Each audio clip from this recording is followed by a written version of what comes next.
Je me présente, je m'appelle Papa Assantine, je suis le représentant du collectif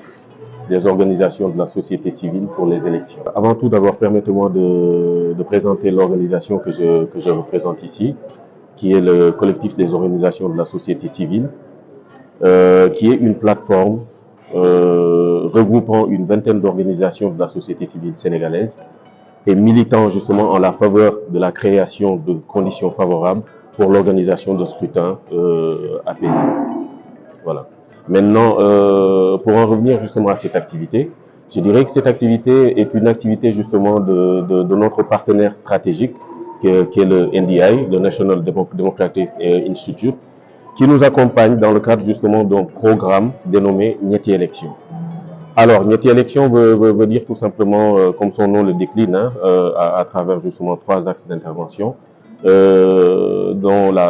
justement le premier axe consistait à faire le monitoring du processus électoral lors des élections municipales. Le deuxième axe justement est intervenu durant les élections législatives. Et là, nous en sommes au dernier tournant, qui est justement l'élection présidentielle. Alors, nous savons tous que le monitoring d'un processus électoral requiert bien évidemment toute une stratégie, on va dire, dont notamment justement la conversation citoyenne, pour au moins garantir une inclusion vraiment de tous les acteurs, l'implication de tous les acteurs dans le processus électoral, dont bien évidemment la société civile, les personnes vivant avec un handicap, et que ce soit les acteurs politiques, mais aussi les organisations qui ont la charge, c'est-à-dire les OGE, les organisations qui ont la charge d'organiser les élections. Voilà, telle que la CEDA, qui est présente ici aujourd'hui. Alors, pourquoi le choix de Bignona? Je serais ravi justement de répondre à cette question. C'était par souci justement, on va dire, d'élargir les activités à une échelle beaucoup plus large. Parce que pour garantir l'inclusion, je pense que nous ne devons pas circonscrire les activités uniquement à Dakar. Donc ce serait bien d'aller à l'intérieur du Sénégal, au moins pour pouvoir aller là où se trouvent les populations les plus reculées, bien évidemment pour pas que ces populations-là se sentent vraiment isolées du reste du Sénégal. Donc c'est dans cet esprit que le NDI a bien voulu justement élargir ses activités jusqu'à ici dans la commune justement de Bignona. Alors comme résultat, je pense que nous pouvons bien évidemment nous attendre à là. Je pourrais même me permettre justement d'en citer quelques-unes, dont notamment on va dire le défi de la participation,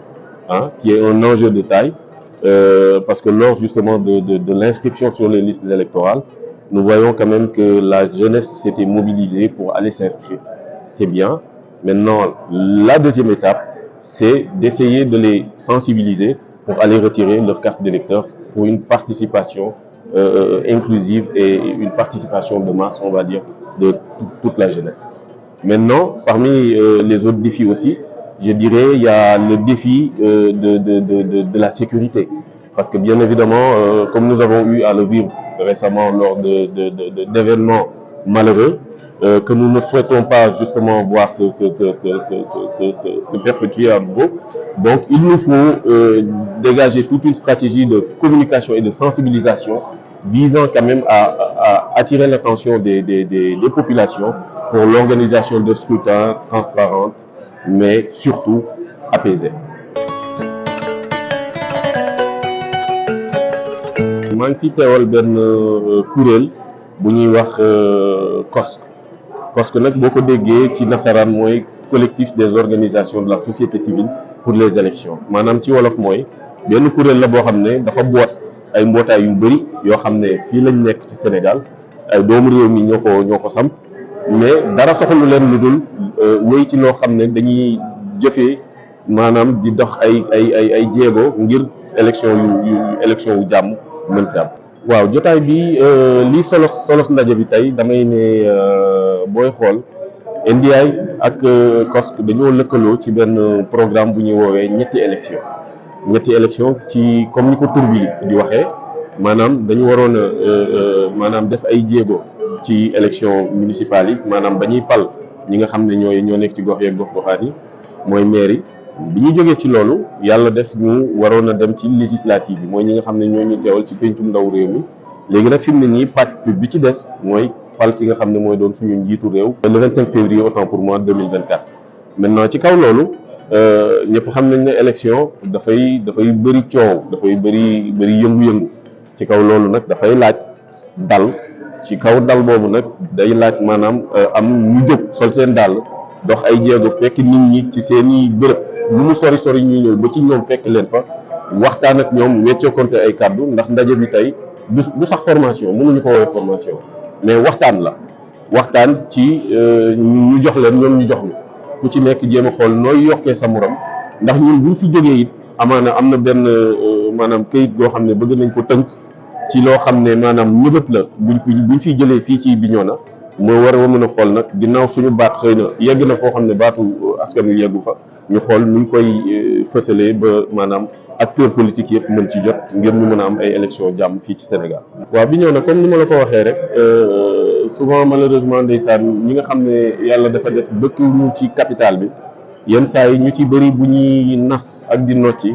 yenn saa yi xel day fattu amaana sax mën nañ leen fàtte ñun nag pour mucc ci loolu moo taxoon ñu ne niñ ko defee ba Matam ñëpp xam nañ ne mu ngi ci frontière Mauritanie dem nañ fi ba Matam jóge fa dem Ndar jóge Ndar Ndakaaru Thiès war nañ fa dem ci février bi léegi nag démb ñu ngi woon Ziguinchor tey ñu ngi Bignona donc ci esprit la boo xam ne rek comme ni ma ko waxee sànq esprit maanaam wesaare activités yi ba nga xam ne maanaam ñi nekk ci réew mi ñëpp ku ci nekk mën ci gis sa bopp loolu moo waral suñu teewaay tey fii ci Bignona. waaw li ñu mën a xaaree ci jotaay bi tey bëri na lool bu dee mën naa ci tënk rek damay ne ñi ngi xaar tey ci jotaay bi ñu jëlee fi ñu taataanee fii xam-xam bu sell boo xam ne dina woo ndaw ñi ci lan ci ñu dem jëli ji seen carte ndax bu ñu fàttalikoo ci gannaaw ay weer demoon nañ bindu ji ñu bindu ji naam carte yi war a génn ñu war a nag dem jëli suñu ay carte pour bu jour bi jotee ñu bañ a tëdd suñu kër rek ñeneen di ñu dogalal bu boobaa nag ndaw bu nekk war a mën a am sañ-sañ sa baat nga war ko war a mën a fësal beneen kii bi mooy beneen ponk bi damay ne mooy ponk xool nu ñuy def ba samp fi jàmm ndax gis nañ ne jàmm ci la lépp xaj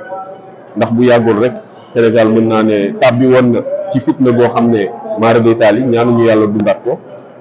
ci kaw loolu nag ñi ñi naan xobbeeku bala ngaa lakkle ndax doo xaar ba daay gi ñëw taal sa kër ngay soog a ñëw naan da ngay wut noo koy fayee donc lii genre prévention la rek wattandiku pour maanaam yéen ñi woo leen ci li nga xam ne maanaam mooy ñuy dox ay tànki jéego